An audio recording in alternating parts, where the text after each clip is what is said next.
Hello and welcome back to the Across the Pod NFL podcast for the final episode of our off-season content before our season previews begin. And this episode, if you haven't seen from the title, is our top 10 NFL games of all time. To help me out with this, I've got two guests, two first-timers on the podcast today, both from the Quick Snap podcast. First of all, we've got with us today Raiders fan and host of the podcast, Scott. Scott, how are you? I'm good, mate. Thanks for inviting us on. I like a bit of NFL history, so I'm looking forward to this. Should be fun.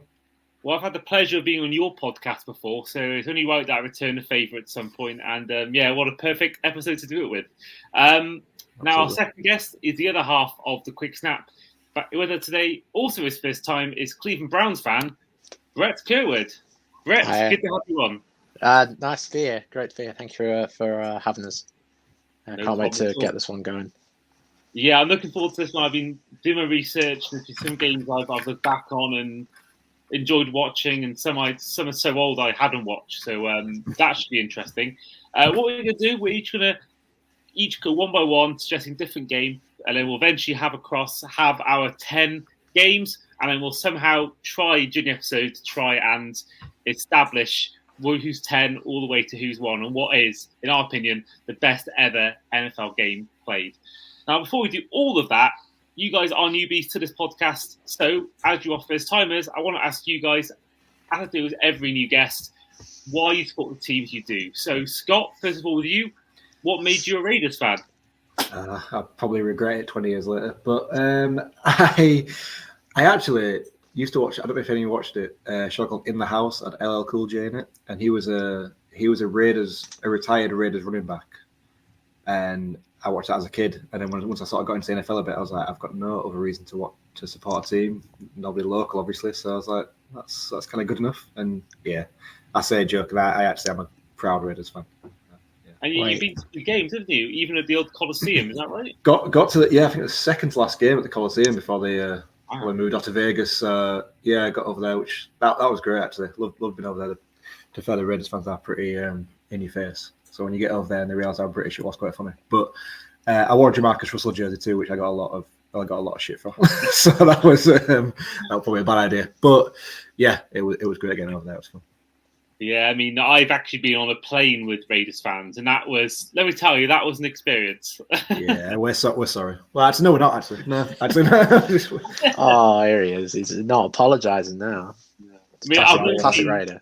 I've never seen so much alcohol in one plane. It's literally just everyone's just buying shots, buying Jaeger bombs, all sorts. It was a bit crazy, to be honest. It was drinking wine now. Fitting in with the narrative. Yeah, exactly. Getting involved. Exactly, yeah. Now, Brett, over to you for your turn. You are a Cleveland Browns fan. What made you a Cleveland Browns fan? Pain and misery. I get a lot of it from Scott and the rest of the lads, but yeah, I just something. I just started the games and it was like Cleveland always came up, and they weren't the greatest team. One of my favorite players of all time is Joe. Oh, thanks, mate. One of my favorite players of all time is two of my favorite players of all time, probably Joe Thomas and Josh Gordon.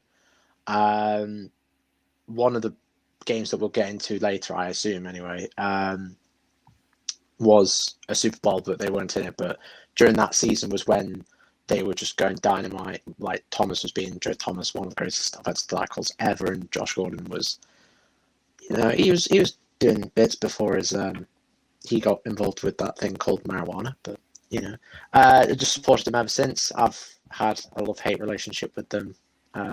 They do things, and I don't like them. But here we are. Also, I have to say though, I didn't know LL Cool J was a retired Raider. Well, he was in the TV show. He wasn't actually. Oh, okay. Oh, yeah. Well, that ruins the fun. What are you doing that for? Sorry, mate. That would have been a bit more interesting. Just a TV show. You know what? The Browns are, they are one of the more historic franchises. I mean, from the four, I think there's 4 NFL championships before the Super Bowl era began, and the stadium was great and all that kind of stuff. Sadly, there's some negative connotations these days that I know some Browns fans have actually jumped ship. So I think Browns fans will be happy that you have stuck with the Browns despite their recent actions in the last 3 years or so. I'll be honest, and I think I discussed this with Scott. I did consider it at that time, and when it happened, I did consider it. So it's hard when you're not from there, isn't it, to sort of stay as loyal as the Cleveland fans are. But yeah, fair play. I like to think that I'm loyal, but there's some things that like on a moral scale that just cross the line a little bit. But hopefully we're rewarded soon with a Super Bowl. But yeah, thanks. Go on, laugh it up. I agree, and I think as well with the way it's going, he may not be there in a couple of years. The way it's been, how he's played since he's joined the Browns, it may be a case where in 2 years or so he may get traded, he may get cut, or God forbid he doesn't do anything else wrong. And so it may be the case where, in a couple of years' time, there may be some Browns fans that come back once Watson's gone. I mean, they may still think the owner's still there. He made the decision, but I think if Watson eventually leaves, which obviously he will at some point, obviously through leaving or retiring. So yeah, I think a lot of Brown fans might come back. Now we did allude to it. We did ask you guys on socials based on our previous episode, our Dream Super Bowl episode. We've given you guys a chance to yourselves put in your Dream Super Bowls based on the categories we did with myself and Fletch. So I want to sort of give a shout out to some of the answers we got. And sorry if not every answer has been given on the show today, but I want to read out some of them. We will do Twitter for now, or X, and then towards the end we'll do more of the TikTok responses. But Nathan Swanee of Highway Sports said his Dream Super Bowl was in Carolina, a matchup between the Dolphins and the Bears, wearing his Tyreek jersey and jeans. Pre-game would be an insane tailgate, easy for some to say. National anthem coming from Luke Coombs, and halftime show coming from Morgan Wallen. Hard to guess what his favourite kind of music is. The boys from the Great Team Wins, Great Team Cover, a podcast I've been on before. They went for a British team. They went for Wembley, Cowboys against Steelers. Tony Romo 9 alternate Thanksgiving jersey, very precise. This one made me laugh. Pre-game, a Roy Keane It's His Job game preview. Anthem, Brian May guitar only, and halftime Rolling Stones. You can tell the age range of that answer. Didn't the Stones do one? Yes, show, like quite like in the last 20 years. Yeah, I want to say they did That's one. That's horrid to say. Was it New York? I can't remember now. Shane Harris of Third and Long, Ravens fans given a very Ravens-heavy answer. M&T Bank Stadium with the Ravens against the Niners.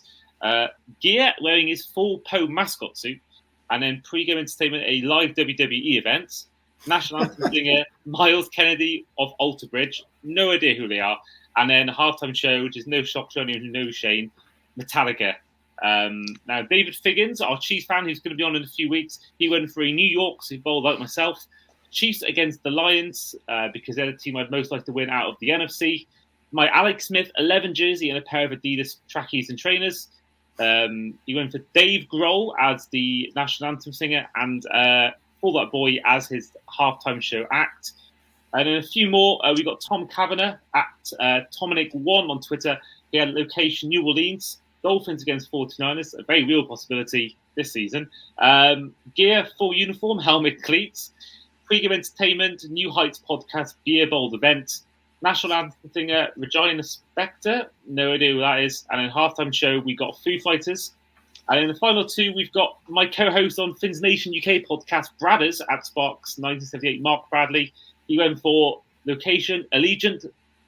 Vegas, baby. Manchester and Seahawks. He'll wear a Eminem throwback Jason Taylor 99 jersey and my Nike Dunk Dolphins. Pre-game tailgate all the way. National anthem Taylor Swift and halftime show act Bon Jovi, Def Leppard, Motley Crue and Journey. Very wide range of people there. Whoever said the Foo Fighters halftime show, I rate you so highly. That's an incredible choice. I'm not the biggest fan of Foo Fighters, but I think some people are just better live than others, and I think I've had it with who did I see once? Muse. Not the biggest Muse fan, but I loved them live. That they were awesome. And then finally, we'll go for one more. We will go. Which one am I going to go for? There was one that really took my eye, but I'm going to have to go for this one because it's the first one I could find. We've got LUFC LS25 at East Leeds Lad. Location, Florida. Matchup, Dolphins against 49ers. What you wear, a Dan Marino 13 jersey. A lot of Dolphins fans on these answers. Entertainment pre-game.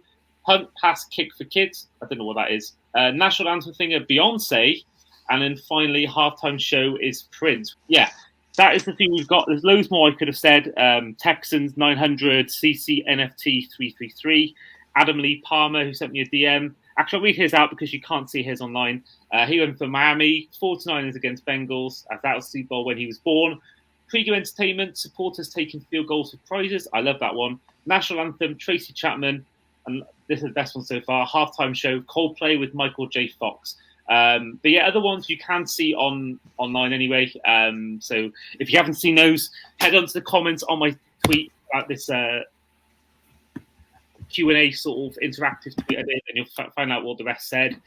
So we're going to head to our top 10 games of all time. So basically, the first part is going to be us probably giving our best games of all time. So we're just going to give our strongest candidate towards being the best game of all time. So I'll let the guests go first. Scott, back to you. What you think is the best ever NFL game of all time? I think this is probably one of my favourite. I mean, I probably get swayed as we go through the episode, but I'll start off with Super Bowl 43, Steelers Cardinals in 2008. I think they're just so. I think when I was looking at it, I started off. I wanted to pick a game in my lifetime for a start because I thought I want to pick a game that I've actually watched live, and I think a game should have like a memorable moment or a few if it can. You got the James Harrison 100-yard interception, Larry Fitzgerald going absolutely crazy in the second half and nearly winning the game for him, and then Santonio Holmes that catch in triple coverage, back corner of the end zone to win the Super Bowl. I think it's kind of got everything in it. And yeah, sorry, Brett, I know it's the Steelers winning the Super Bowl, so you probably hate that game. But yeah, that's one of my, and it's one of the earlier games when I first got into the NFL. What's that? Nearly 16 years ago, whatever it was, and one of the first I remember. So yeah, start with that one. It's good one to start with. And that was one of my ones I had in consideration I made my own top 10 list just to get ideas in my head, and that was one of them. And I mentioned before that I got into the NFL or became a fan in 2009, but never really actually didn't watch a game live until about, I want to say, 2014-15. So I always say I wish I had been old enough to sort of been into the NFL enough at that point to have watched that game live, because that is a hell of a game. And yeah, I do regret not being sort of into the NFL as much at that point to watch that game.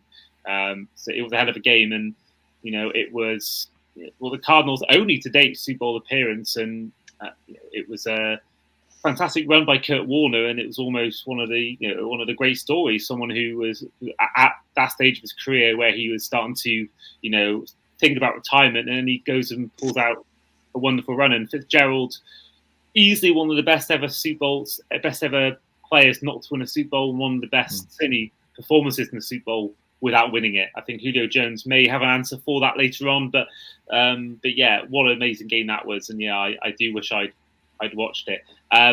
Brett, over to you to give your first suggestion and what you think is the best ever NFL game of all time. I won't say the one that you just alluded to, and I'll go 2 years prior to that. I'm going to go Super Bowl 49 between the Seahawks and Patriots. And yeah, that is one hell of a game. Like, two of the best teams in that year, two of the best teams potentially of the decade. I mean, the end of the Legion of Boom, you got Brady at his prime, and the lead changes back and forth, drama right until the end. And then, of course, the Interception by Michael Butler. So, yeah, that's my pick for the first pick anyway. Yeah, that was one of my top 5 of games I was looking at. I mean, you think about when I was thinking about games and how I sort of can determine what games I can include in this list. I think you have to have iconic moments, and for me, there's not many more, certainly this century, than that Interception. I mean, it's just a game that was back and forth, and and it was what ended up being the end of the dynasty for Seahawks. What was a very short dynasty, but the Legion of Boom sort of did, and that was a moment they look back on now, and that was one where it killed the franchise, because there was talk about some of the players being unhappy with the fact that he went for the pass more than the run, and I think there was a lot of talk that he was trying to get Russ the MVP that game, and I thought the end was how it's gone since. There's been a lot of talk from Sherman and with the Cam Chancellor or Bobby Wagner talked about as well how that decision, that the way the game ended, did almost split the dressing room, locker room. Let's be American. And yeah, I again at that point I was still watching just highlights. I wish I'd watched that live because that would have been an amazing spectacle live. And for me, that was certainly one of the best ever Super Bowls in certainly our lifetimes. Now, I want to go with what I think was the best game of all time. And this isn't a Super Bowl. I've got a game that only happened a number of years ago. It happened in the 2021 season, January 23rd, 2022, divisional round. Buffalo Bills, 36. Kansas City Chiefs, 42. Unbelievable. I mean, this, for me, is by far the best game I've watched live, without a doubt. It's, had everything. And I want to actually get at one stat that blew me away about this game that really, I think for me, puts a rubber stamp on, I'm thinking of the wrong game, but this game for me is, had everything. It had, Bills fans will look back on it and with massive regret, because I think that this has been today that was their best chance season-wise to win a Super Bowl. And the whole 13 seconds factor, I mean, this game had everything you wanted, and it was just so back and forth. And, it's a shame for this game in a way that it didn't lead to anyone winning it, because I think, say, the Chiefs had won a Super Bowl that year, it would have been, looked back on as, even more of an iconic moment. But I think for the Chiefs losing the next round, it probably takes me the shine off it slightly. But for me, still the best game I've ever watched live. I mean, looking at the stats, Josh Allen had 4 touchdowns, over 300 yards. Mahomes, over 300 yards, 3 touchdowns. Gabe Davis, 4 touchdowns, 201 yards from 8 receptions. I mean, he had, I think, by far his best career game, and it was just so back and forth. I mean, the 2-minute warning alone, it was, I think it was like 4 or 5 lead changes within that 2-minute warning itself. Unbelievable. And for me, I think, by far the best game I've watched live. I think it was just that good. And the whole weekend, really, I think there was the other games as well. It was quite the weekend for NFL action, and it was, I still think, the best ever set of playoffs we've ever experienced, from the 4 divisional round games to the 2 conference championship games to then the Super Bowl itself. Wonderful weekend, and that was probably the tip of the iceberg, the cherry on the icing of the cake. So yeah, that is my first game off the back. So we got off 3 so far. So we've got Seahawks, Patriots, Super Bowl 49, Super Bowl 43, Cardinals against Steelers, and then divisional rounds in 2021 season, Bills against Chiefs. So back to Scott for your next nomination for this list. I'll move away from Super Bowls, because I've got a few Super Bowls on the list, but I was trying not to have completely Super Bowl heavy list, because as fun as it is, I want to pick some different ones. I'm going to go back to 2010 playoffs, wildcard round, Saints at Seahawks, the Beastquake. Even just for that moment, like, it was a mental game anyway. It was 36-41, and kind of had a bit of a weird storyline heading into it. Seattle won the division, being 7-9, weren't really fancy as a team. They were just kind of written off. Saints were coming in pretty in kind of their peak with Sean Payton and Breeze, and then you got, well, probably a top 10 touchdown of all time.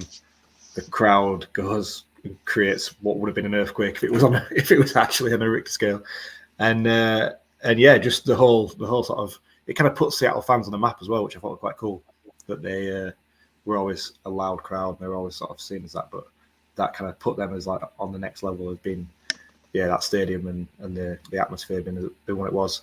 And I've got a soft spot for Marshawn Lynch, Raiders fan, and him being a Raiders boy, I kind of have a soft spot for Marshawn. So that in itself, bit of a different game, not one that's necessarily always remembered, but like the Beastquake moment, like you said, having a top moment, that was, everyone knows what that is. Just saying Beastquake. So yeah, absolutely, got to put it on the list. I mean, I'm looking at it now, and I want to look up what it was. looking at it says that the celebration of the fans registered on a nearby seismograph. So that just shows the extent of the noise that moment sort of gave. And again, going back to most of the games so far, I wish I had watched that live. And I didn't think I was as old as this, but apparently I watched NFL a lot before you guys did. But yeah, this is about the time I was starting to watch NFL, like sort of 2008, 2010. I was going to say, was this 2010? 2010, this one. So yeah, I mean, I'd have been 9 years old. Cheers, mate. I'm not God, that old. Yeah, I was young. Oh my god. Don't do this. I'm only 31, guys. I'm not that old. I was only 17. But yeah, I'm 29, so there's only a couple of years between me and you, Scott. Yeah, I don't feel too bad now. But Brett just looks like every time we talk to him. 24? If you were 9 in 2009, you must have been born in 2000. Yeah, birthday just about a month ago. So yeah. Oh, you're born in 2000. Yeah, I'm born this side. Yeah. Well, okay, you don't remember some of the games I'm talking about then, but whatever. In fact, one of the games I've listed, I know I said I wanted to stick with the ones that I've been alive for. I was alive for it, but I'll be honest, I didn't watch it live. I'll come on to it. It's before you were born, which is depressing. I've got a game that none of us were alive for. I know what you've picked. I'm gonna say it now. We're gonna go back to 1975, NFC divisional round. Vikings and Cowboys. The Hail Mary, Roger Staubach to Drew Pearson. There is a documentary about this, and it goes in depth about this moment. And it turns out, if you've ever heard of the Purple People Eaters, like Jim Marshall, Alan Page, Alan Page wasn't on the field for that play, and that's the only play he missed in the entire game.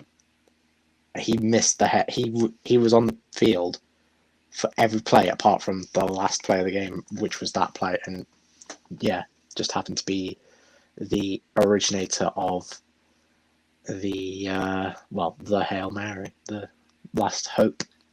I did not think you were going with the. I don't know what I thought you were going to come out with. Then I didn't know if you were going to try to get a Browns game from when they were last relevant or something like that. There may be one coming. There may be one coming. I think yeah, there's enough to pick that caused me a lot of pain and sadness. But yeah, I just think that moment in and of itself has to be on the list because the play before even as well, Pearson to Starbuck again, which was like a 40-yard pickup, and then the 50-yard pickup for the touchdown.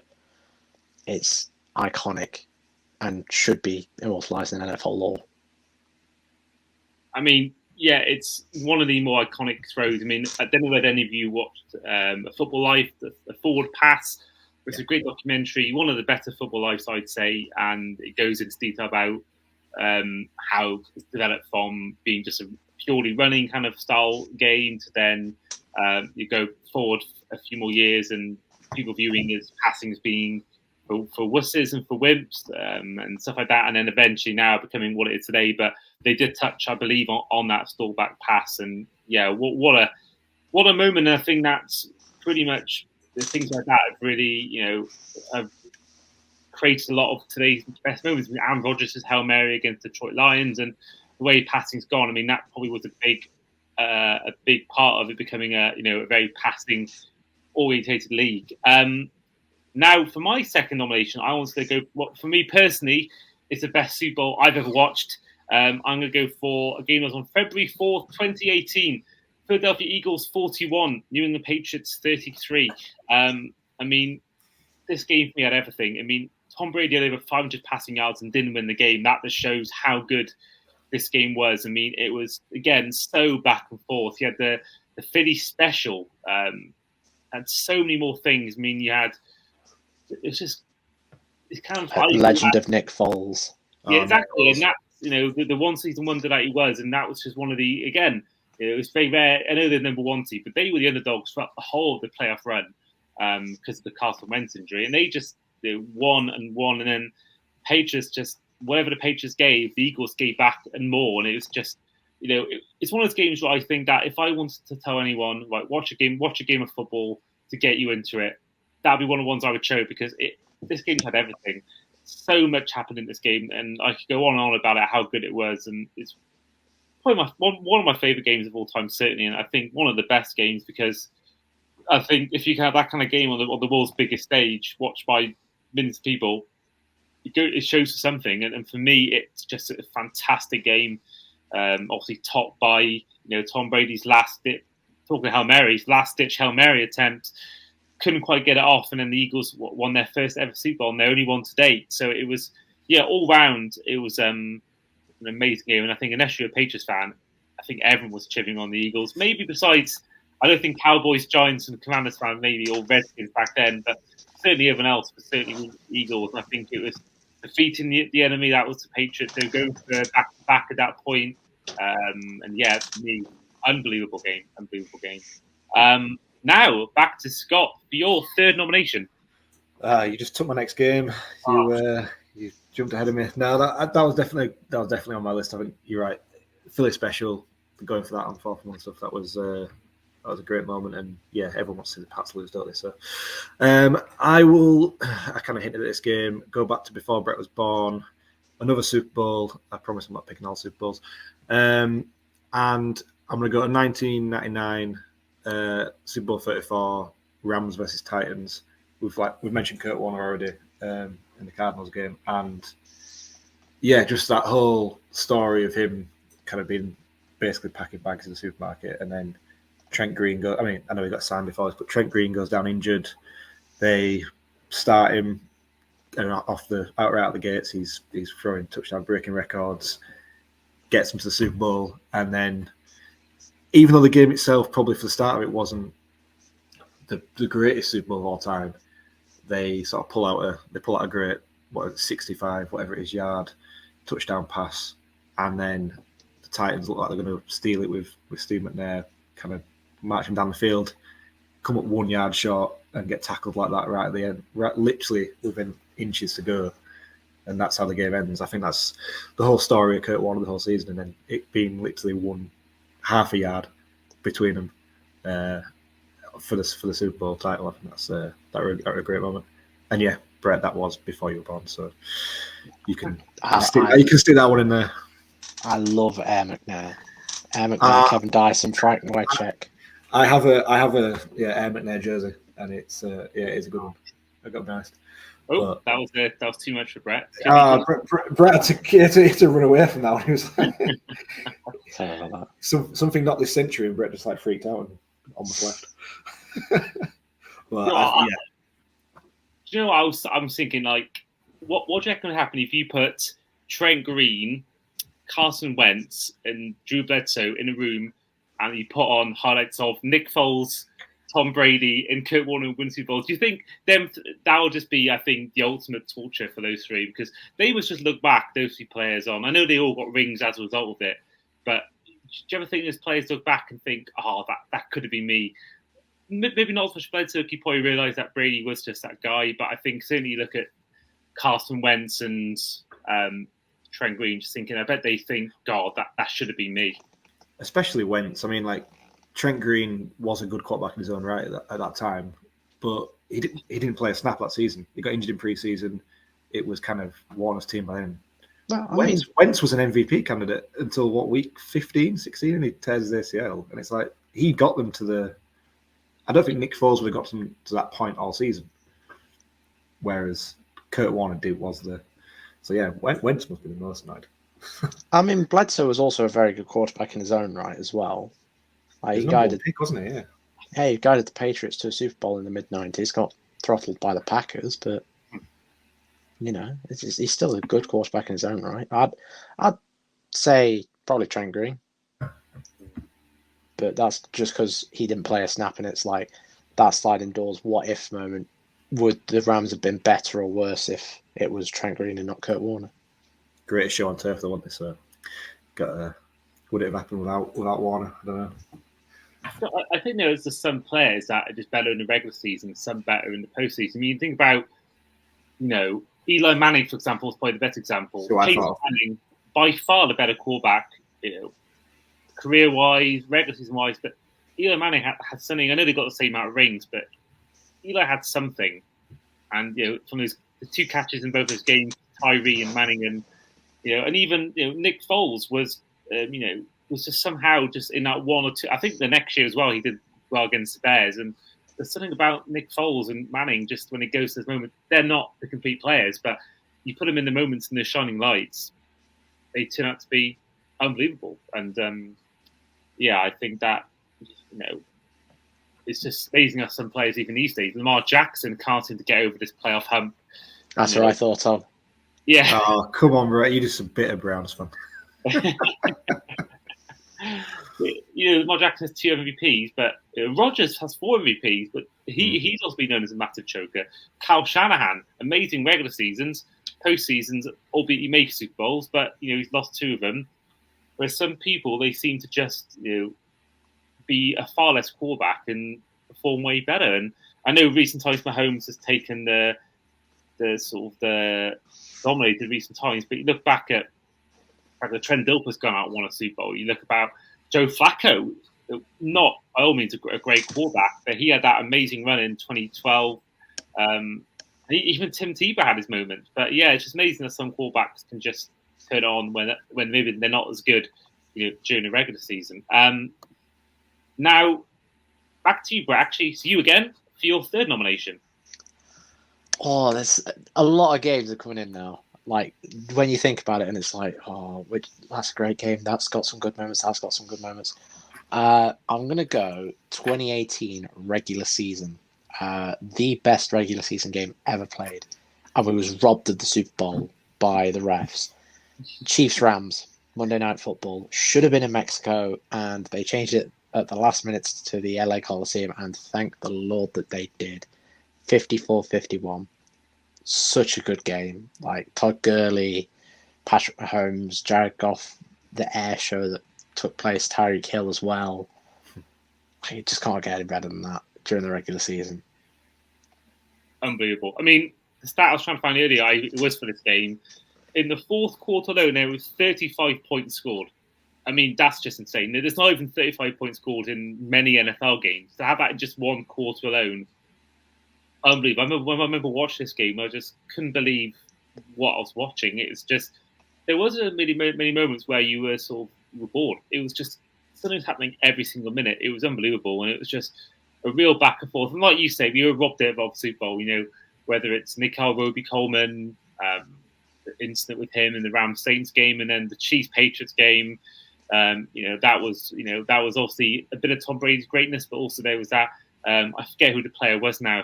Chris Jones, Ford, wasn't it? Was it Chris Jones? I thought it was D Ford. I thought it was D Ford. That's the one. Yeah. Was it D Ford? Yeah. So it was him, and and obviously what we ended up getting was probably the second worst Super Bowl I've ever watched in the Rams against Patriots. It was awful, and that's kind of the punishment we got for the refs sort of cheating us out of that. And what was the worst Super Bowl then that you've watched? I'm going to go for the first I actually watched in full, because I think for me the Rams Patriots was as bad as it was close. So you had that thing where someone's going to score now, probably going to win the game. Whereas for me, watching Broncos Seahawks, where 43-8 or something like that, and for me, when the game's over in the first quarter, it's that's not good. Whereas at least with the Rams Patriots, it was it was only a 1-score game throughout the whole game, so you were thinking, right.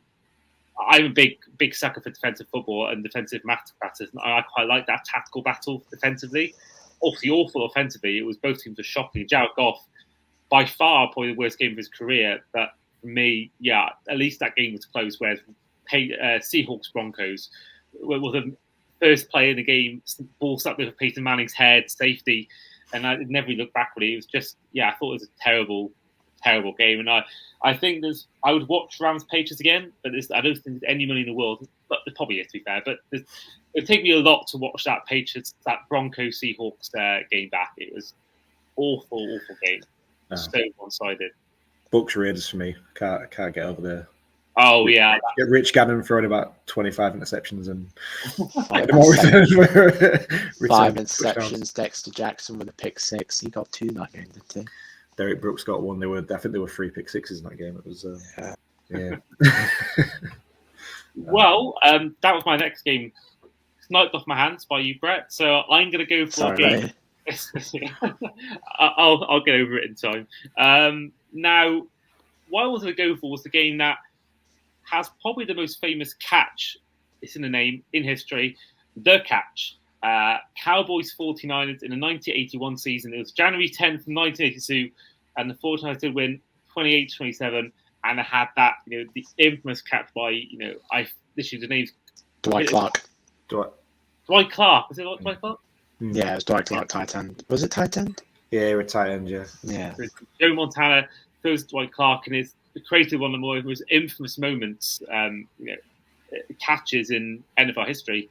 So for me, I think that has to be in there.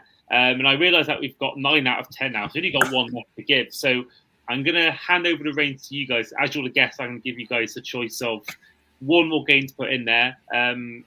What would you guys like to throw in? There is only one choice. Well, let's see if I agree. But go on. You start, and I'll argue with you because I like doing that. Super Bowl 51. Yeah. Has to be, surely. We've alluded to it. We can't just miss it out. Like, it's the greatest comeback of all time. Many good. Like A-Town, Robert Alford hitting A-Town down on the pick six to go up 21-0. Julio Jones's wizardry in the fourth quarter, then topped by Julian Edelman's just sheer indescribable catch. I lose words every time I see that. Julio Jones' catch is actually the better catch in that game as well. It's just that the Falcons didn't win. I feel like because Edelman just he catches a fluke ball and it bounced around. That Julio Jones catch on the sideline is one of the best I've ever seen, and he just didn't win. I mean, so unlucky, like you say, Julio Jones, how well he played. Actually, Matt Ryan played a lot better than he gets credit for. He just fumbled at a bad time. But I'm not going to win this argument. I'm going to argue with you just because I kind of want to, and I want to throw some other games out. But you're right, that probably is going to win. I was going to say Minneapolis Miracle.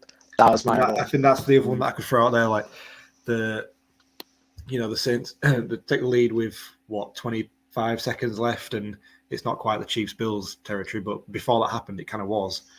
Where they take the lead 25 seconds left, and Case Keenum. I mean, what's he doing now? Is he still playing? Is he about somewhere? He was a backup last. I think he was either a backup or a third stringer in the AFC South somewhere. Oh, fair play to him for stubbing about, but just launch it down right sideline. Stephon Diggs. I feel sorry for was it Marcus Williams, which is the safety? I don't know. Yeah.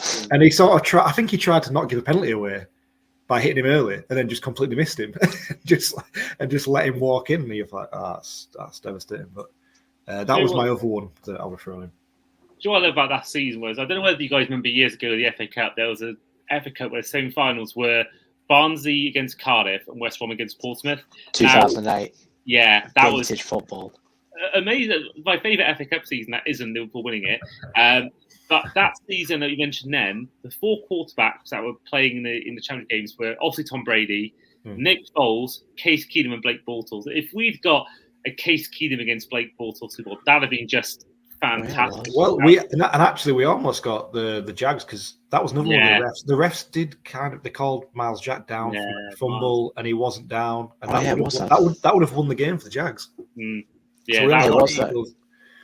I thought that was the season before for 51. I didn't realise the Jags were playing for the right to go to Super Bowl 52. Eagles, Jags would have been an interesting Super Bowl. We'd have been robbed of the Philly special, wouldn't we? Yeah, I don't think we would have been. I think it'd have been a better game. I'd like how that would be possible. I don't know, but like Bortles versus Foles would have been something to watch in the Super Bowl. It would have been insane. I actually want to remove my Cowboys Niners one. I just thought of a couple that I want to put in, and I'm going to let you boys choose between the two I want to put in because I can't choose between either of them. So, either going to go for the first one I thought of was the Packers Cardinals 2009 wildcard game, which is the highest scoring playoff game in history. 57 points scored in the fourth quarter alone. I want to sort of go through some quick sort of facts about the game. The Cardinals went 31-10 up. It was Rodgers' first ever playoff game, threw a pick on his first pass attempt. And then eventually went 38-24. And then eventually the Packers bring it back to 38-38. And there's players like there was a fullback touchdown from John Kuhn. White Spencer, rookie, got in there, guy you've never even heard of. And then eventually Carl had a chance to win the game with 14 seconds left. They missed it, went wide left, went to overtime. Rodgers, who missed an open pass, and then minutes later he lost the ball. It was returned for a Cardinals touchdown and defensive touchdown to win the game in overtime. 28 points scored in the third quarter, 29 in the fourth quarter, 1,000 total yards for this game. I think the only thing that takes a shot away from this game is that neither team, won a Super Bowl after. I think again, it probably isn't looked back as much for that. And the other one I wanted to touch on was, two actually as well. Either the Ice Bowl, in the one that was in 1967, the infamous game, where Packers went 14-0 up, and then Cowboys went 17-14 up, and then in the end, Packers ran home and won it. Obviously, third straight, last team to win 3 straight NFL championships. And the Ice Bowls are infamous, sort of minus 26 degrees Celsius, which is unbelievable. And I didn't want to talk about was the one that was named the greatest game of all time in 1958. Colts against Giants, first ever NFL playoff game to be decided by sudden death overtime. I went back and actually watched a 20-minute highlight package of this game. One thing I noticed was Pat Summerall was kicking for the Giants, which is really weird to see. The quarterback for the Giants, Charlie Connolly, wore 42, which again is unheard of these days. That's cool. You can only wear 1 to 19 these days. So that was weird to see. The kicking technique was really weird. It was a straight-on kick, wasn't it? Toe pocket, toe. Really weird to see. And then there was, from just a 20-minute highlight package alone, you had 5 fumbles, interceptions, a blocked field goal, a missed field goal, failed fourth down attempt. It was obviously Johnny Unitas was doing his thing. Giants went 14-3 up, and then 14-3 down, and 17-14 up before then losing 23-17 with that run at the end zone. So that's sort of, I want to leave that up to you guys. Out of the 3 I've chosen, out of the Ice Bowl, the Colts Giants greatest game ever played, or the Packers Cardinals, or the Cowboys Niners, which one of those would you say deserves that to be that final one in our top 10?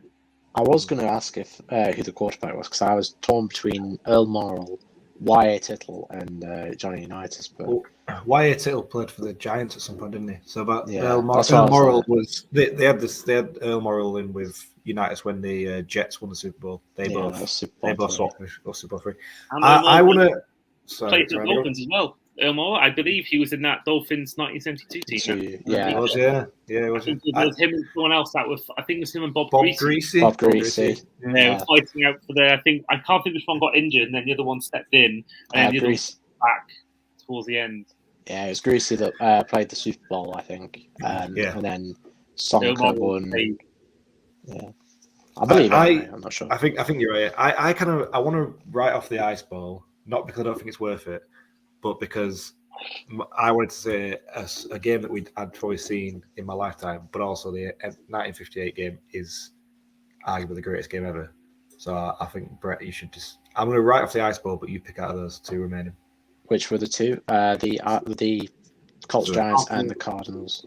Cardinals, Packers. Yeah. Colts Giants. Or Baltimore Colts back then. Bit of a throwback. Yeah, Baltimore. That's why Brett's not going to pick it now. He hits Baltimore. No, this is actually before they took everything overnight in freighter crates from Baltimore to Indianapolis. Let's go with Colts Giants. Let's mix it up a bit. Throwback. Yeah. I want a throwback. Yeah. So we have our 10 here. So we're going to try and decide overall. And I kind of think, so 10 we've got is, we've got Super Bowl 43, Steelers Cardinals, Super Bowl 49, Seahawks Patriots, Bills Chiefs, divisional rounds 2021 season. You got Beastquake Saints against Seahawks. You got the 1975 Vikings Cowboys Stahlbach Hail Mary game. Patriots Eagles Super Bowl 52. You've got Rams Titans Super Bowl 34. Chiefs Rams in 2018 Week 11. You've also then got actually we've got one more. Actually, we've missed out one more. I think we've given the 9. I think, and obviously we then do including the greatest game of bed. I don't think I gave you guys a chance to give one more. Am I right? Am I wrong in thinking this, or did you give a 10th one? Or is my memory completely blank me? I gave. Did we get? I'm trying to go back from all. I thought we got 10, but I gave Chiefs Rams. Rams. No, had a Super Bowl in there, and I had the Vikings one. I had Did you get Steelers, Cardinals, Beastquake, and Rams, Titans, and then we both put in Super Bowl 51. Super Bowl 51. That's So then the it's- one. Super 51. There we go. Yeah. 28 to 3. Come on, guys. Yeah, the biggest for me with any Super Bowl, I think, that scoreline. I remember I was in. Where was I in? Where they had that flag about it. It might be New Orleans. Cost it was. I'm not surprised. Yeah. I think it was New Orleans where they had loads of banners about it. That always amused me. But I think, in terms of trying to get a top 10 organised, I think maybe because we decided on it last, maybe put the old game, the throwback game, number 10. I don't know what you boys think about that. I'd have it down there just because, Yeah. as much as it's seen as the greatest game of all time, I think that's a bit of nostalgia rather than does it hold up to current.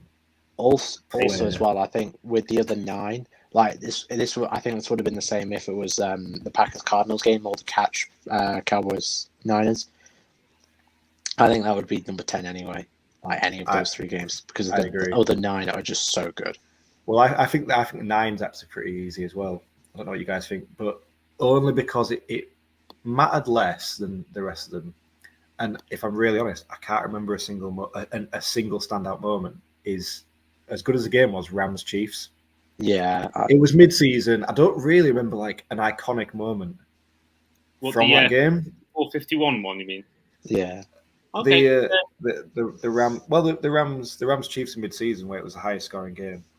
I think the couple of things that I remember from that is that Mahomes threw 2 picks to end the game, but the first one they didn't capitalize. The Rams didn't capitalize on the first one, so that he got another attempt at it, and then the other one was the Jared Goff rushing touchdown, and all you see is him do the Jordan pose through the. That's one I remember. That's my. It's the Jordan where he just does it through the post.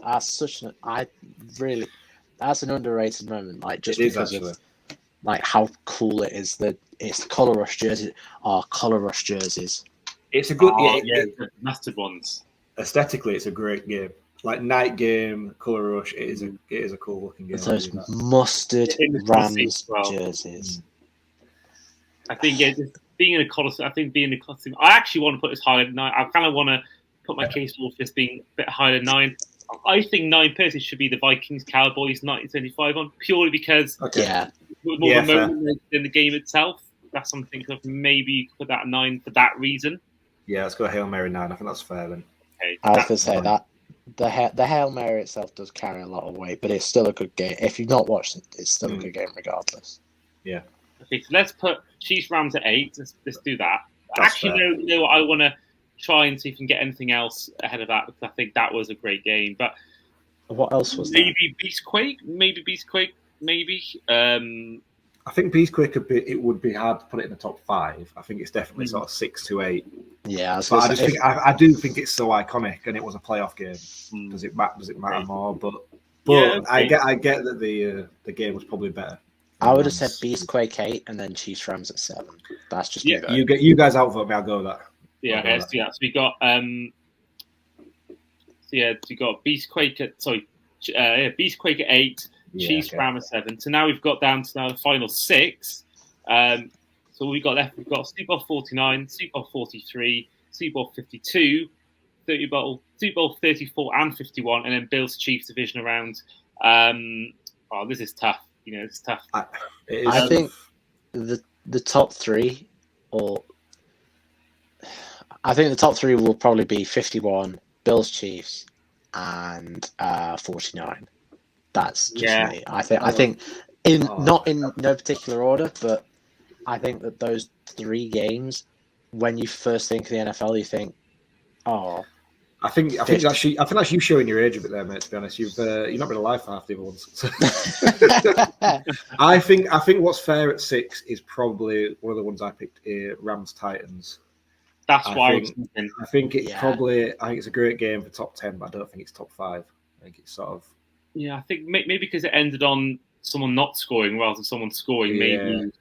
I kind of like that though. I kind of like the fact it's a tackle that ends it so close, but I think it is 6 still. Okay, so we got us. It's our top 5 now. We've got to try and pick 5. I'm thinking maybe the other ones. Because I can't think of the Patriots ones and Steelers ones. They are just other one in many Super Bowl wins, whereas the Eagles one was their first ever one. But I kind of think all of them have got definitely valid reasons. Maybe 5 you could put Steelers Cardinals, but that was a good game as well. I was thinking 52 there. I actually think the 28-3 game is actually the least. As far as how the game is, it's an iconic comeback, but I prefer a back and forth game. That's controversial, It is, but to me the best football game I've seen Champions League final wise is Liverpool Milan. But really, when you think about that was just basically 28. One half onslaught and 5 minutes of 3 goals. Nothing the rest of that second half, and then extra time was a bit more crazy. But yeah, I might be trying to avoid Patriots being at the top. Yeah, I'm not against that either, to be honest. And I'm surprised no one mentioned the tuck rule. I'm surprised. Avoiding it like the plague. It's the thing is that is the start of the dynasty. If you want to go all the way back, you could argue the Jets game where Bledsoe actually gets injured. But Muller's died Mo Lewis. Yeah, that was devastating. That was a bad hit. But I will never concede that wasn't a fumble. I think Charles Woodson knocked that ball out of his hand, and you can go for the tackle all you want. That ball was coming at his chest. That's Scott's Vietnam. I got flashbacks. I wasn't even watching it live. It's just I was only 8, but it's I think you could argue Brady never plays another snap. If that doesn't, well, you could you could really argue never plays. If Bledsoe comes back, and technically at that time he was a better player. Mm. Nothing. There was no legend of Brady by that point. Does he play another snap? That's incredible, that is. I never thought about it that way, and I thought about it like there would be the dynasty again, but with Tom Brady maybe not playing. Yeah, you're right. I think there'd be definitely more reason to not play him if he had got knocked out. But I think the fact he won a Super Bowl. But then I haven't watched some parts of the dynasty. It sounds like Belichick was set on him playing no matter how he played. So maybe possibly may have still. But you never know. It may have changed things. It may have. Maybe Belichick may have been more under pressure for his job, because thinking we paid a lot of money for a new quarterback and for Bledsoe and $110 million deal, and he didn't play and stuff like that. And I don't know, but I kind of wish I knew the answer to that. I kind of wish that never happened. I'm sure there's someone else that would have taken up. Probably been Peyton Manning. We'd all hate if Brady hadn't been a thing. It would have been just Peyton Manning winning 6 goals. We'd be saying the same thing about him. But okay, so let's try and get this top 5. I'm really stuck. I think I'm going to let one of you boys try and decide number 5. I'm going to put Steelers Cardinals in the ring for number 5, but I'm open to other suggestions. I'm nostalgic about that game, but I think technically I just think there's a lot of moments in it, the Harrison interception, Fitzgerald, that are great, but I think that's probably 4 or 5. Go on, Brett. Which you? I would have said, like I think I said earlier, 51, 49, and the Bills-Chiefs one of the top 3, personally. So I'd have gone 5 or one of those 2 games, the 52 or was it 43 Steelers Cardinals was? Yeah, 43. Yeah. I would put those 4 and 5. So I think it's a coin flip in which way you put it. I would have probably put Steelers Cardinals at 5 and then 52 at 4. But that might be recency bias speaking. Mm-hmm. See, I want to put Eagles Patriots higher. I want to put Eagles Patriots higher. I think that's top 3. I think you could. Yeah. You could. I think. I mean, you outvoted me on that one, so I think. I'll concede Steelers Cardinals at 5. To get Eagles Pats higher. All right, we've got that at 5. Then we got Bills Chiefs, Seahawks Patriots. We've got Eagles Patriots, and we've got Falcons Patriots. I think Falcons Patriots is next. I don't know. I think the comeback's iconic. I think they're all of them iconic. See, they're all iconic. That's the issue. I kind of want to throw Super Bowl 49 in the mix. I kind of think that's 4, but then that could also be number 2 as well. So it's. I think 49 is a better overall game, but the comeback is so iconic. You could say that as a like relevant game in history, it's more important. So maybe 49 goes 4, and we keep the 28-3 comeback to the top 3. Okay, maybe put the Seahawks Patriots 4, Falcons. No, yeah, Seahawks Patriots 4, Falcons Patriots 3, maybe. Yeah. Ooh. Brett's not happy. Brett wants that top. Ooh. I'd go. Super Bowl I'd go 52 with is that. better than Super Bowl 51. Yeah, I think so. Yeah. I honestly think 50. I think mean, 50. I've been outvoted anyway, so I'll concede that. But yeah, I think 52 Okay, might so be. okay, so Super Bowl 49 4, we've got Patriots Falcons 3, which means it's choice between Bills Chiefs or Patriots Eagles. I think we've not even talked about Bills Chiefs yet, so I'm thinking that maybe is number 1 because no one said that could be 5, that could be 4. So maybe we put Patriots Eagles second and Bills Chiefs first. I was going to say, I think Patriots Eagles. It's not like it's. I don't want to say it's a team against an individual because, like, obviously there's 22 guys either side, starting wise. But Brady going 5-5 against Nick Foles and the Eagles, whereas Bills Chiefs is like you've got Patrick Mahomes, Tyreek Hill, Travis Kelce against Josh Allen, Gabe Davis. Was Stephon Diggs there? Stephon Diggs. You got 2 world-class offenses, 2 great defenses.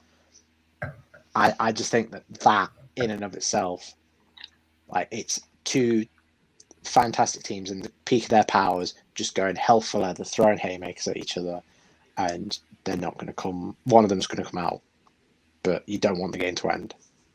I think there's a bit of rose tinted glasses with Super Bowls as well. I think actually the better game is Chiefs Bills.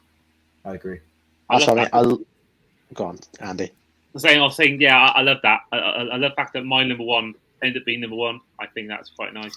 I think as well, any game for me that has 4 or 5 lead changes in a 2-minute spell at the end of the game, I think that alone for me should be enough.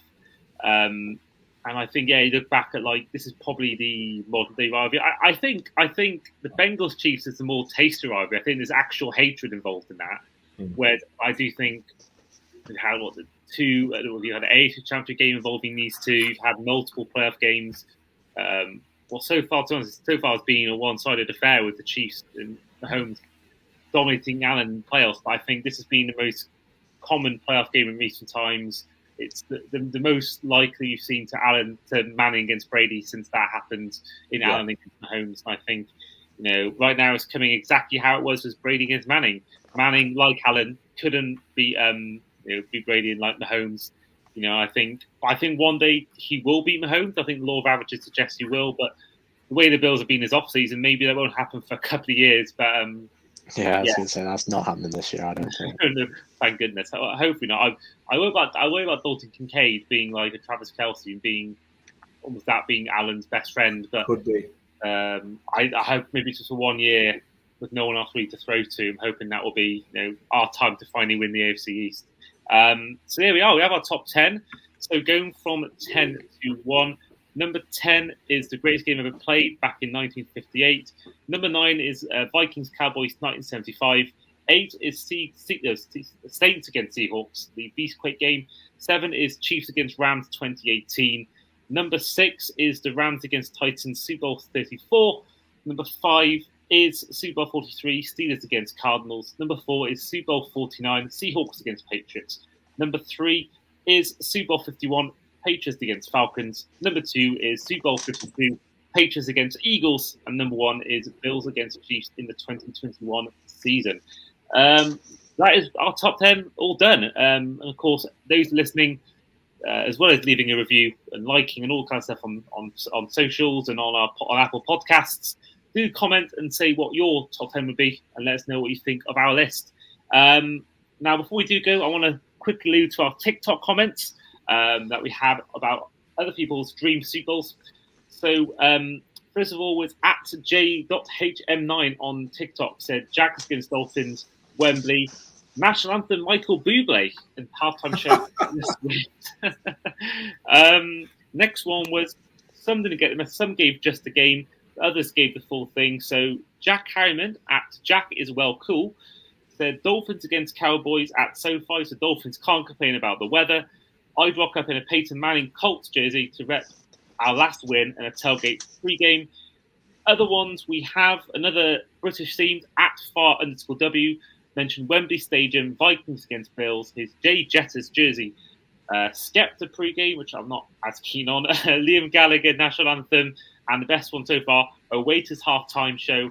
And then a few more before we do end it as well, and we get the other sheet.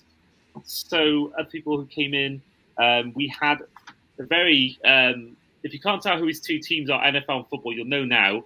WFC Eden at EE4Edit had Vicarage Roads, Titans against Chiefs, Titans shit, Elton John pre entertainment, Bruce Springsteen, national anthem, and halftime show a Waiters reunion. And the best one I had was from at 37 Hayes 37, which may be close to home for you, Scott. So okay.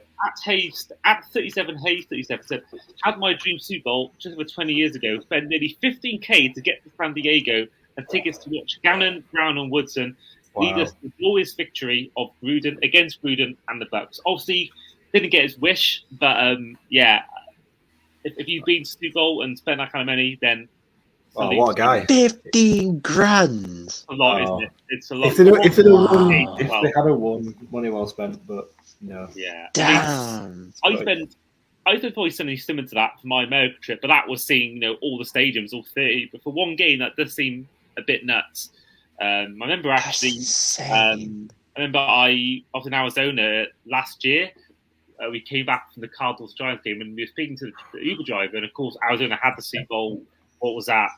6 months before that game happened, and he was saying that weekend alone he made $7,000 on taxi rides, which is insane. Yes. That was one way you definitely work overtime. I was gonna say you're just sleeping through the day and just going through as many. Like you're on Red Bulls for a week. Oh yeah, without doubt, and hopefully not anything else. As well, actually, we got a video answer from Ollie from Third and Long Podcast. So here is Ollie's answer with his dream Super Bowl. Right, my dream Super Bowl. I'm going to say I would like it to be in Detroit. I think that's what they did with the draft was outstanding. 275,000 over the 3 days, outstanding. So imagine what they could do with the big one there. Halftime Super Bowl in Detroit. It has to be Eminem. Imagine Eminem, Snoop, and all that lot doing that again. Yes, I know they did in LA, but it's Detroit. It's Eminem's home city. He'd have to be the Super Bowl halftime show. I've always thought that Chris Stapleton's national anthem was the best national anthem I've heard at a Super Bowl, so I'd love to hear him do it again. Now for the game. It'd have to be my Patriots. Always and always will be. Always want to see them in the big game. They've had a couple of crap years. Wouldn't mind again. Back there, 2019 was the last time that they were there. Who would like to play with them against? Detroit. In Detroit wouldn't be fun to play. Possibly Green Bay or Chicago. I think one of those two would be really good. Chicago building something out there now. They've got a good rookie. And then Green Bay got probably one of the best offenses up and coming offenses in the league at the moment. So I'd go for that. What would I wear? I'd be in my Pats jersey, probably my Duggar throwback, my red jersey. I think that's the best one. There we are. That is Ollie's answer, and that's where we end the podcast today. So, first of all, a huge thank you once again to both Scott and Brett for coming on the show today. Yeah, thanks for having us, mate. It's been a pleasure. Yeah, thank you very much. I appreciate it. No problem at all. And if you haven't already checked out their podcast, it is the Quick Snap podcast. Had many guests on, like myself and other guests in the UK NFL sphere have been on the podcast. And for those listening or watching on YouTube, what can we look forward to in your podcast coming up the next few months? Do you take it away? NFL stuff, let's just say. We haven't really thought. I mean, yeah. Off-season schedules thrown us off a little bit, but we'll get back to the season for next year. I mean, Brett's got some surprises. Brett's got some surprises with his college stuff as well. So it's yeah, we'll definitely get back into it. Amazing. Yeah, I just can't wait till the NFL starts. I can't wait to hear Scott's predictions. I know they're going to be terrible. Hey, I won our Pick Six League by a long way last year. Don't give me that. And I predicted the NFL in May last year, and I predicted like 160 games correctly. You weren't even in like over 100. So yeah, injuries happen there. So yeah, injuries. And that is the kind of banter you expect on the podcast. So definitely tune into that one if you haven't already. But this has been the Across the Pod NFL podcast. With, as ever, myself, your host, Andy Davis. This has been Brett Curwood. This has been Scott Glynn. And we will see you guys for our next episode, which will be the start of our season previews.